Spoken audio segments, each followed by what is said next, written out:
Hello everyone, I am Deep Patel from the Department of Mechanical Engineering. Today we are going to start our new chapter number 2, that is the energy. In today's lecture, we are going to discuss about total 4 topics. First is the nuclear energy, second is the solar energy, third is the wind energy, and fourth, the environmental issues. So let us start with the nuclear energy. So, first of all, what is the nuclear energy? So, the nuclear energy is the energy which is trapped inside the atoms.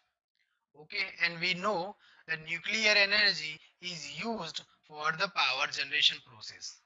Okay, and generally the basic nuclear fuels which are used for this power generation process are uranium, thorium, and plutonium. Okay. So we know the nuclear fission reactions. So when the nuclear fission reaction occurs, one large molecule is splits into the two small molecules, and due to this splitting, the tremendous amount of energy is generated.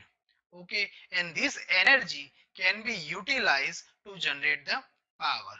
So this is the use of nuclear energy. Okay.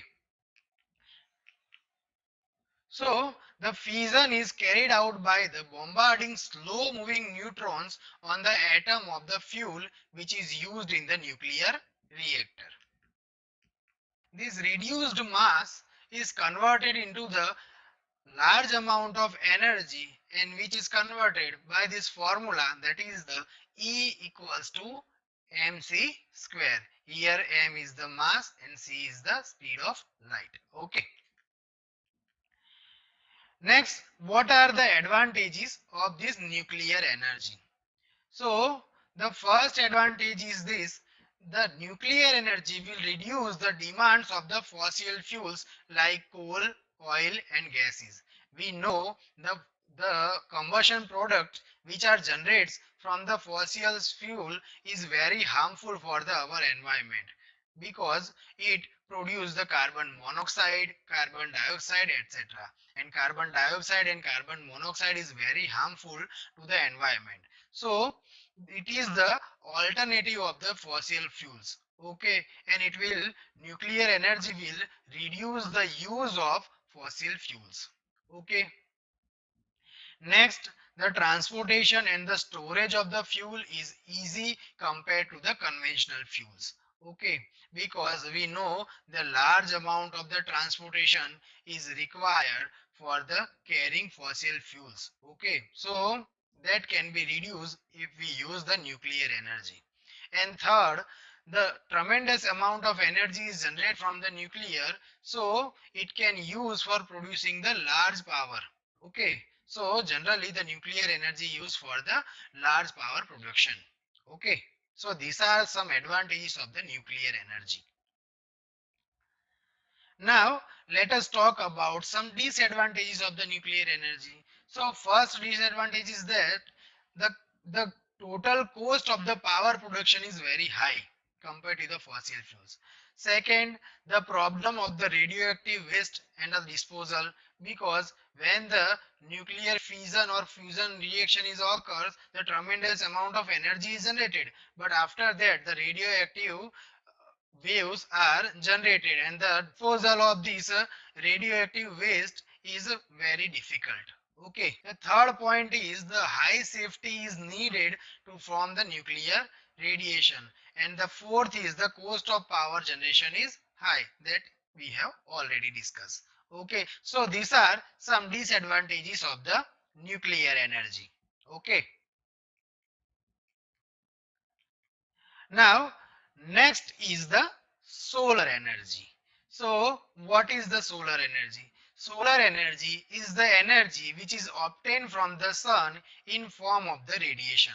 Sun is an inexhaustible source of the energy and pollution-free source of the energy, and it is freely available.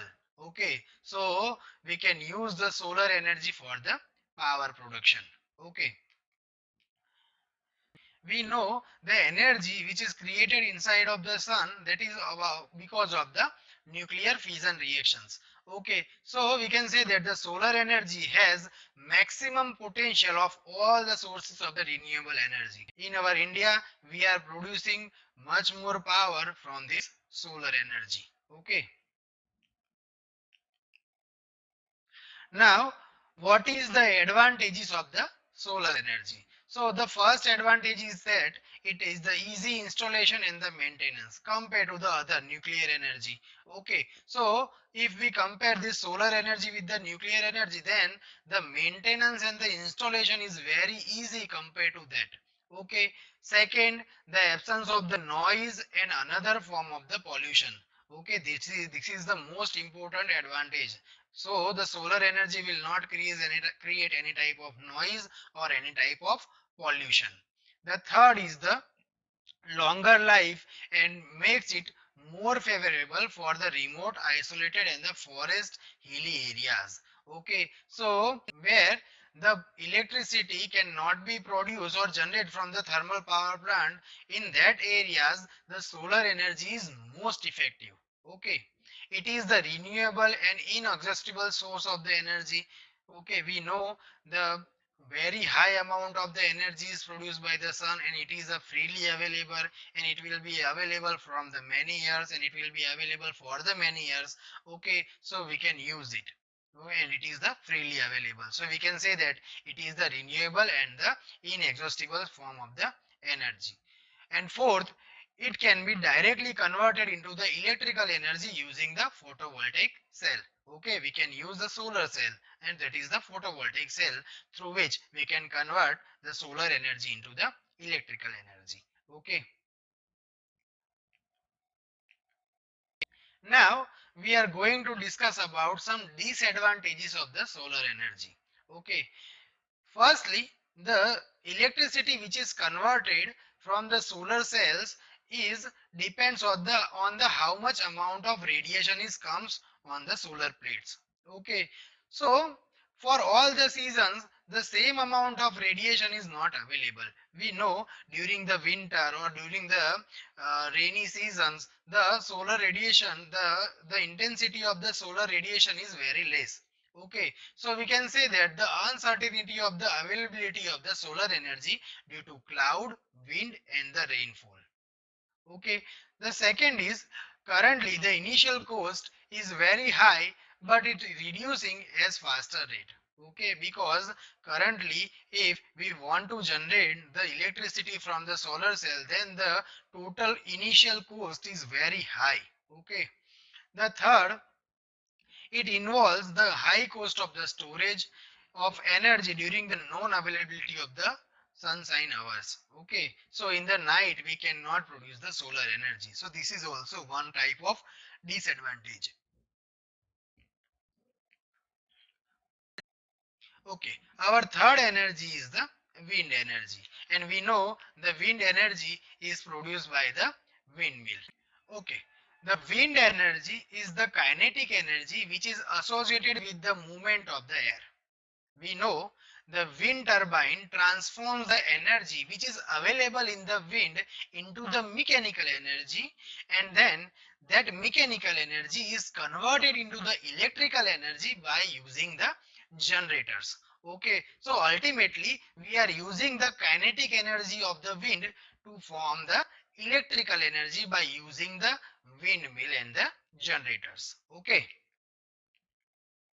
so the minimum speed of the wind which is required for the satisfactory performance of the wind generator is 15 km per hour. So if the wind is available at the 15 km per hour speed, then and then only we can generate the power from that kinetic energy of the wind. Okay, so we can say that wind energy cannot be produced at all the locations. Okay, if the speed of the wind is less than the 15 kilometer per hour, then we cannot produce the electricity from the wind. Okay, so the minimum speed which is required, that is the 15 kilometer per hour. Okay, that is the minimum criteria. The wind power potential of the India is estimated to be about 20,000 megawatt, which is at the present we are generating about the 1020 megawatt. Okay, so our aim is to produce the 20,000 megawatt power from this wind energy, but currently we are producing only 1020 megawatt power. Okay, so in future we will be see that we are producing more power from the wind energy. Okay, so this is our target, that is the 20,000 megawatt power generation. Now let us talk about some advantages of the wind energy. So the first advantage is that it is a non-polluting and the environmental friendly source of the energies like the sun energy. Okay, so it will not produce any kind of noise or it will not produce any kind of pollutions. So that is the most important advantage of the wind energy. Second, it is a renewable and the sustainable source of the energy and available at the free cost. We know the wind is available at the free of cost. So we can say that it is the renewable and the sustainable source of the energy. And third, the generation of the electricity is fast and cheaper as compared to the other sources of the energy. Okay. So this is what all about the advantages of the wind energy. Now let us understand some disadvantages of the wind energy. So the first disadvantage is that it can be located only at the vast open areas. We cannot say the wind power plant can be generated at all the locations. Okay, second is the criteria of the minimum speed of the wind. If the minimum speed is less than 15 km per hour, then we cannot generate power from that speed of the wind. Okay, so the large amount of area and second the speed of the wind is necessary to generate the wind to generate the electricity from the wind energy. Okay, second, at present the capital cost of the wind energy is very high. Okay, third, the large variation in the wind speed during the cyclones. Okay, so these are the some disadvantages of the wind energy. Okay, now next we are talking about the applications of the wind energy. Okay, so first of all, wind power can be used for production of the electrical power that we have already discussed. The second, it is used to run the water pumps and charging the batteries. Okay, so these are the some applications of the wind energy. Okay, now, next we are talking about the environmental issues, okay, which is created because of using the more amount of the fossil fuels. Because we know the fossil fuels are generate the carbon monoxide and the carbon dioxides, and these are the harmful gases. And because of this continuous emission of the carbon from many years, the environmental issues which are created like the global warming and the ozone depletions. Okay, so first of all we will talk about the global warming. Okay, so first of all we are talking about the what is the meaning of global warming. The simple meaning of global warming is that the average temperature of the earth is rise by some degree Celsius. Okay, so the average temperature of the earth is rise, that is called the global warming. Now we are talking about why this global warming is created. This is created because of the increase of higher amount of the greenhouse gases. Which are the greenhouse gases? The greenhouse gases are the carbon dioxide, water vapor, nitrogen oxide, and the methane. These are the greenhouse gases. And if the amount of greenhouse gases is increased, then it will be trap the heat of the sun into the environment. And because of this heat, the average temperature of the earth will be rise. Okay. So the first responsible source of the global warming is the increase in the amount of greenhouse gases. Okay. So as we have discussed, the primary greenhouse gases are in the earth atmosphere are water vapor, carbon dioxide, methane, nitrous oxide, ozones, and with too many greenhouse gases in the air, the earth atmosphere will trap too much heat in the earth, and finally the atmosphere the temperature of atmosphere of the earth will be rise. Okay, now we are going to discuss about the effects of the global warming. So the global warming will create very harmful effect. First of all, due to the global warming, the temperature of the earth will be rise, and if the temperature of the earth will be rise, then the glaciers will be melt, and due to the melting of these glaciers, finally the water will be spread in the all the lower regions. Okay, the pollution which is cause the global warming is directly linked with the acid rain, and we know the acid rain is very much harmful for the earth. Okay, so that is not desirable.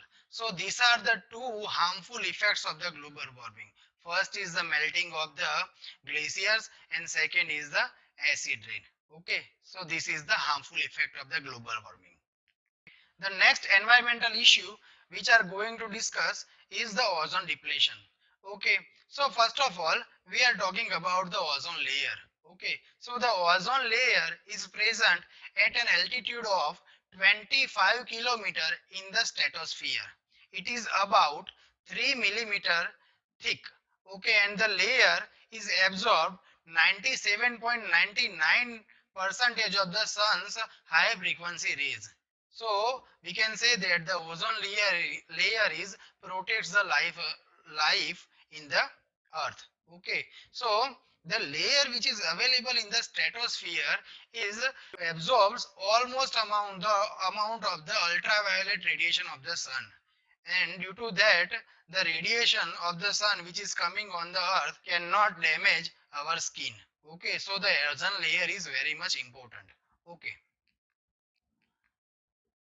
so the ozone depletion means the reduction of the ozone layer in the stratosphere. Okay, the depletion of this ozone layer can be measured by using the instrument is called total ozone mapping spectrometer, and the short form of this is TOMS. Okay, and it is expressed in the unit that is the adoption, and it is known as the DU. Okay, the sources which are responsible for the ozone depletion are the chlorine oxide, chlorofluorocarbon, that is known as CFC, which is used as the refrigerant. Okay, next is the nitrogen oxide, bromine, chlorofluorochloride, and the electromagnetic radiations. So these are the responsible sources which cause the ozone depletion. Okay, and generally the CFCs are used in the refrigeration and the air conditioning. Okay, and because of this problem of the ozone layer depletion, we have banned the use of CFC in the refrigeration and the air conditioning. Okay, so as we have discussed, the air conditioner and the refrigerator causes the ozone layer depletion problem. They give out chlorofluorocarbon.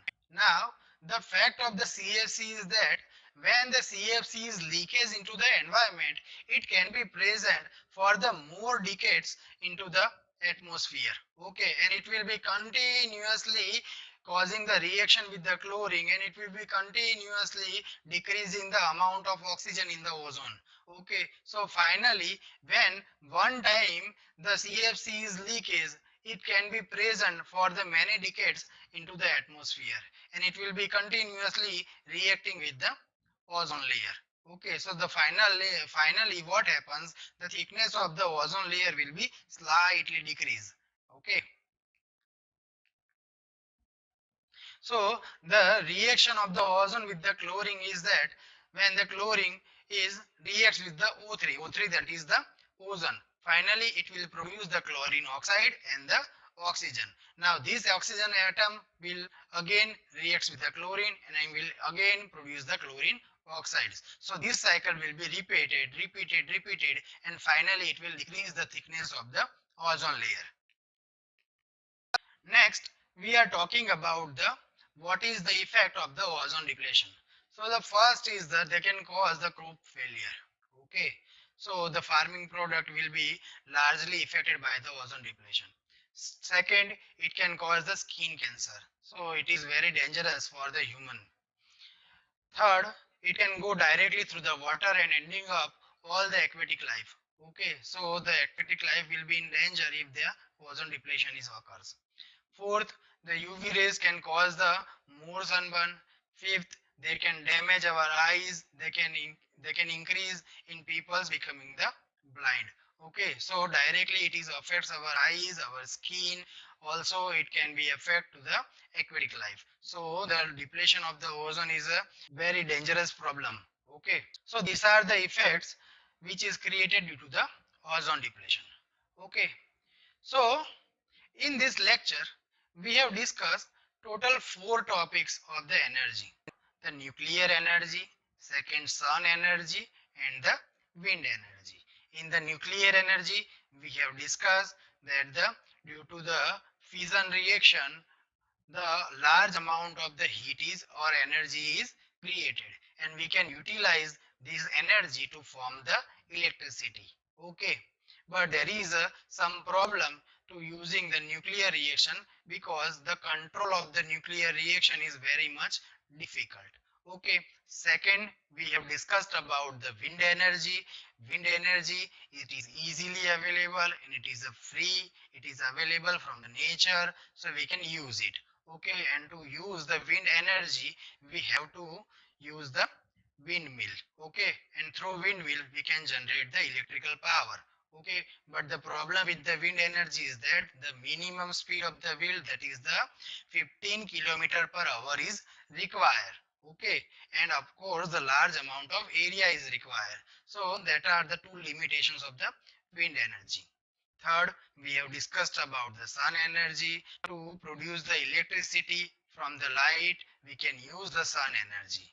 But the problem with the sun energy is that the sun energy is not available in the night. Also, it is the season dependent because in the winter and in the rainy season, we cannot produce the large amount of the power from the sun energy. Okay, so this is the limitation of the sun energy.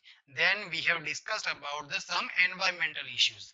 These environmental issues is created due to the using of the fossil fuels. Okay, so we know the fossil fuels are emitting the carbon monoxide and the carbon dioxide, and due to this continuous emission of these harmful gases, the environmental issues which are created like the global warming and the ozone depletion. So we have discussed about the global warming and the ozone depletion.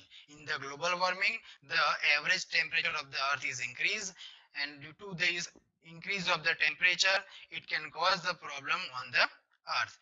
And we have also discussed about the ozone depletion, and we have discussed about the effects of the ozone depletion, that it can cause the skin cancer and the crop failure. Okay, so this is the end of our lecture. Thank you for today.